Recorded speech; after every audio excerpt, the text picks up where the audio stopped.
আসসালামু আলাইকুম ওরহমতুল্লাহি ওয়া বারাকাতুহু। আজকে আমরা জানব সালাত বা নামাজের ভিতরে 7 ফরজ, যেগুলো না জানলে বা না পালন করলে সালাত বা নামাজটাই বাতিল হয়ে যাবে। সালাত শুধু কিছু শরীর চর্চা নয়, সালাত হলো রবের সামনে দণ্ডায়মান হওয়া। কিন্তু জানেন কি, সালাতের মধ্যে আছে 7টি ফরজ, যেগুলো ছাড়া সালাত কখনো কবুল হয় না।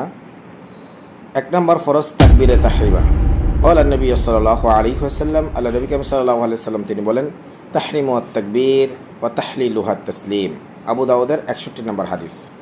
অর্থ, নামাজের শুরু তাকবীর দ্বারা আর শেষ হয় সালাম দ্বারা। নামাজের ভিতরে 2 নম্বর ফরজ কিয়াম, অর্থাৎ দাঁড়ানো। আল্লাহ সুবহানাহু ওয়া তাআলা সূরা বাকারা 238 নম্বর আয়াতে বলতেছেন, ওয়া কুমু লিল্লাহি কানিতিন। অর্থ, তোমরা আল্লাহর জন্য বিনয় ভরে দাঁড়াও। এবং সেটা হলো ফাকরাউ মা তায়াসসারা মিনাল কুরআন, যে তোমরা কোরআন হতে যা সহজ হয় তোমরা পাঠ করো, অর্থাৎ কেরাত তেলাওয়াত করা। আর রাসূল সাল্লাল্লাহু আলাইহি ওয়াসাল্লাম সহিহুল বুখারী 756 নম্বর হাদিসে বলা হচ্ছে, লা সলাতা লিমান লাম ইয়াকরা বিফাতিহাতিল কিতাব। সূরা ফাতিহা ছাড়া কারোর নামাজই হয় না। নামাজের ভিতর 4 নম্বর ফরজ। আল্লাহ সুবহানাহু ওয়া তাআলা সূরা হাজে বলেন, রুকু করা। ইয়া আইয়ুহাল্লাযীনা আমানু রুকউ ওয়াসজুদু, হে ঈমানদারগণ তোমরা রুকু করো, সিজদা করো।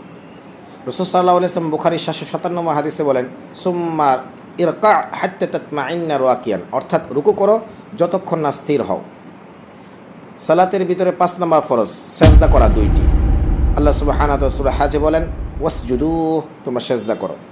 আর বুখারীর 812 নম্বর রাসূল সাল্লাল্লাহু আলাইহি ওয়াসাল্লাম বলেছেন, উমিরতু আন আসজুদা আলা সাবআতি আযওয়ামিন, অর্থ 7টি অঙ্গে সিজদা করার নির্দেশ দেওয়া হয়েছে। নামাজের ভিতর 6 নম্বর ফরজ রুকু সিজদার মধ্যে স্থির থাকা। রাসূল সাল্লাল্লাহু আলাইহি ওয়াসাল্লাম বলেছেন, সুম্মা ইরফা হাত্তা তা'তাদিলা কায়মান সুম্মা আসজুদ হাত্তা তাতমাইন্না সাজিদান। উঠো, স্থিরভাবে দাঁড়াও, তারপর সিজদায় স্থির হও। এবং শেষ 7 নম্বর ফরজ হলো আখরি বৈঠক এবং তাশাহুদ।